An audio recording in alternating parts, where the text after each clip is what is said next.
Mengawali informasi pertama pemirsa, peningkatan signifikan volume kendaraan terjadi pada Jalan Tol Trans Sumatera JTTS selama arus mudik dan arus balik Lebaran 2025. Total 2.923.754 kendaraan melintas di seluruh ruas jalan tol.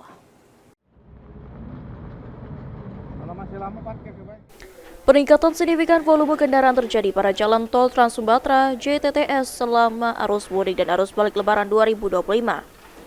Menurut Eksekutif Vice President EVP Sekretaris Perusahaan Hutama Karya, Ajib Al-Hakim, sejumlah kendaraan tersebut dalam periode H-10 hingga H+10 Lebaran merupakan akumulasi dari 2.746.461 kendaraan yang melintasi ruas-ruas tol operasional dengan peningkatan sebesar 62,05% dibandingkan volume lalu lintas normal dan meningkat 9,10% dibandingkan periode mudik Lebaran tahun 2024 lalu.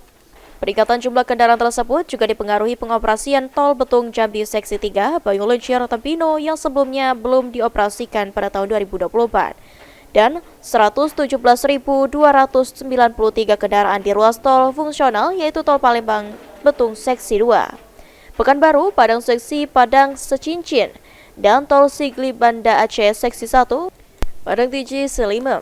Ahmad Robawi, PAL TV.